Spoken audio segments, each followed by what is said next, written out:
전혀 예수도 모르고 교회도 한 번도 가본 적이 없는 사람이 성경을 그냥 책으로 읽었는데 읽다가 예수님을 먼저 만났어요.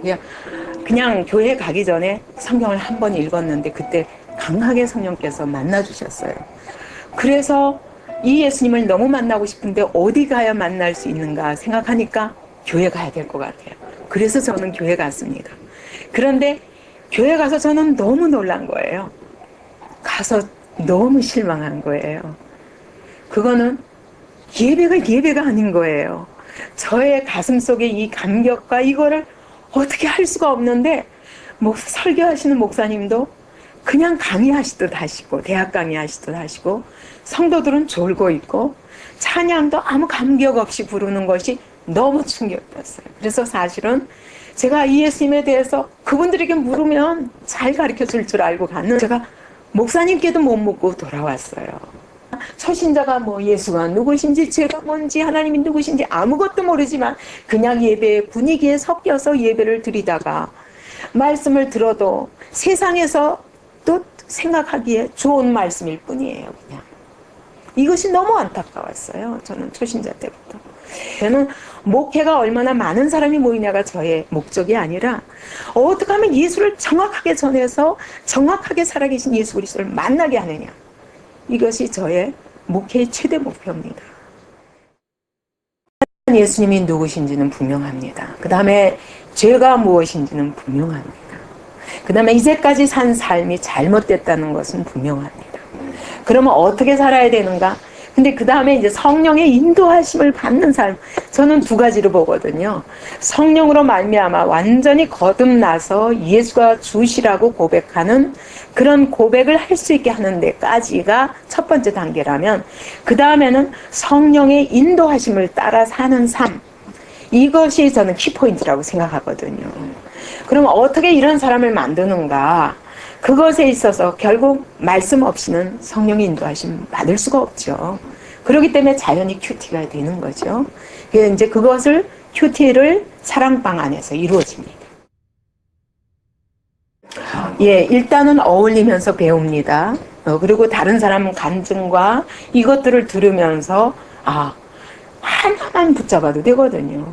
다 몰라도 되거든요. 그러나 훈련 과정은 양육반이라는 것을 통해서 그때 구원의 확신, 사죄의 확신, 이 기도응답의 확신, 인도의 확신, 승리 확신이 5가지와 함께 수레바퀴의 삶을 사는 삶을 어떻게 살아야 되는가, 이런 훈련이 이루어질 때 큐티 훈련이 그때 있습니다.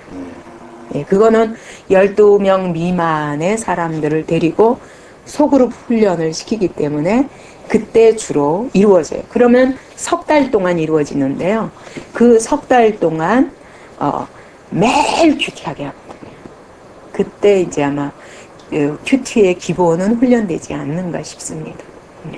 그 다음에 자기의 삶에 적당히 이렇게 해서 연결시켜서 자기 삶의 어떤 해답만 얻고 마는 것.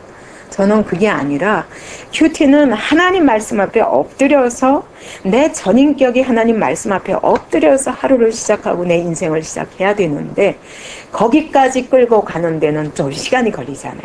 완전히 자기의 전인격이 굴복되지 않을 수 있거든요. 이런 것 때문에 저는 예수 그리스도의 심장이 분명한 사람이라면 저는 그런 목회자들 만나기만 하면 저는 이 교회를 막 띄워주고 싶어요.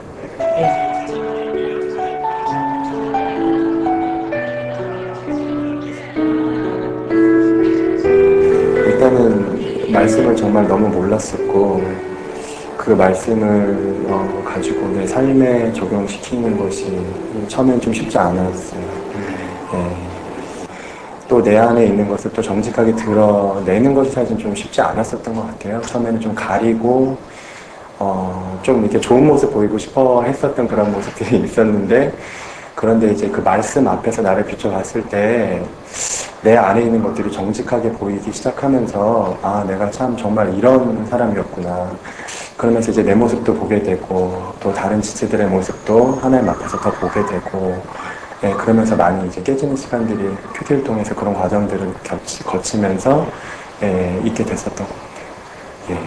약간 율법적인 신앙생활을 좀 꽤 오래 해왔던 것 같아요. 그래서 그 신앙 열심 뭐 이런 식으로 많이 해왔었어요. 그런데 이 말씀을 보다가 그러니까 제 죄를 보기 시작하면서부터 하나님과의 그 인격적인 관계를 조금씩 이렇게 해 나가면서 이 큐티가 그냥 단어적으로만 문자적으로만 그렇게 많이 했구나, 이해하면서 마치 살고 있는 거라고 착각하는 신앙생활을 많이 했구나, 그런 것을 깨달으면서 삶으로 진짜 사는 것이 진짜 큐티구나 라는 것을 요즘 깨달아가고 있습니다. 일단 처음에 오면 말씀과 내 삶이 일치가 안 되고, 그리고 말씀 자체도 이해도 안 되고, 말씀 전체의 맥도 잘 모르고 이러다 보니까 큐티 하는 것 자체가 굉장히 힘든 거예요. 그러니까 큐티를 하시는 것 자체가. 그런데 저희가 그래서 큐티 모임을 많이 가져요. 생각 자체가요, 오늘 내 삶의 환경에 꽂혀 있어요. 그래서 삶 속에 일어나는 어떤 문제, 환경적인 문제, 관계에서의 문제, 뭐 그게 가정이 될 수도 있고 경제적인 것들이 될 수도 있고, 이런 여러 가지 환경의 문제 자체에 꽂혀 있어서요, 답을 찾지를 못하시는 거예요. 말씀으로 이렇게 연결해서 적용을 시켜서 큐티를 하고, 그러다 보면 말씀은 이렇게 말씀하시는데 왜 나는 오늘 여기에 생각이 머물러 있지? 하는 이 차이를 어느 순간 보시는 거예요. 그러면 그 순간 이게 지금 믿음으로 넘어갈 수 있는 문제구나, 이게 단순히 상황이나 환경의 문제가 아니구나, 오늘 이 문제를 통해서 나와 하나님과의 관계가 더 가까워질 수 있구나를 깨닫으시는 순간이 오는 거예요. 큐티를 하면. 그럼 이제 그 큐티가 끝나고 나면 그 문제에 대한 이 사고방식이나 해결 방식도 시각 자체가 완전히 달라지시니까 눌린 마음이나 이렇게 근심했던 마음들이 정말 이렇게 다 없어지는 것들을 자주 보게 돼요.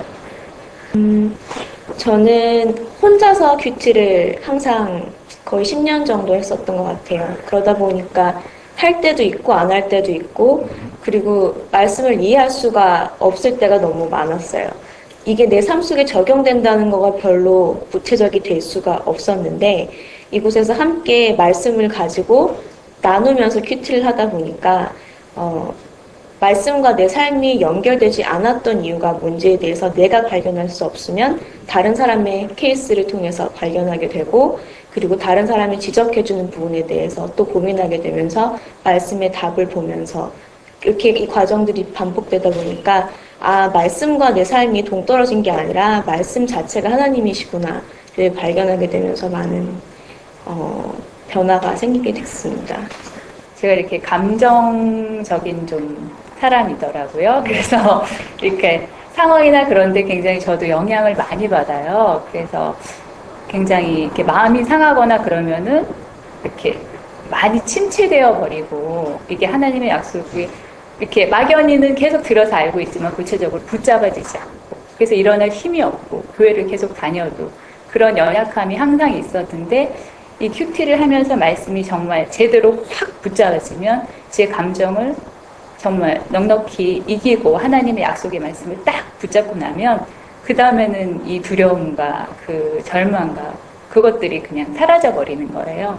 그걸 위해서 이제 살기로 다시 결단하는 그 마음을 주시면, 똑같은 환경인데 환경은 변하지 않았는데 그거를 맞는 제 자세가 저로 맞느냐 아니면 하나님이 주시는 이 모든 것으로 하나님 앞에서 하나님의 것으로 받느냐에 따라서 완전히 다르더라고요.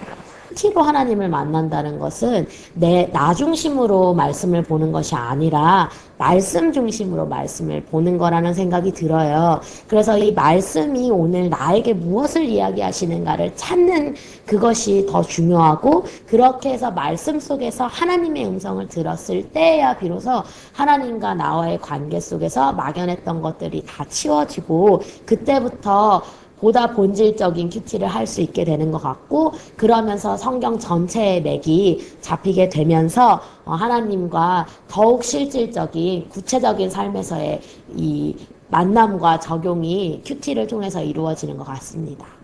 큐티를 할 적에 자기 중심적인 큐티를 하는 게 아니라 하나님 나라가 훨씬 커요.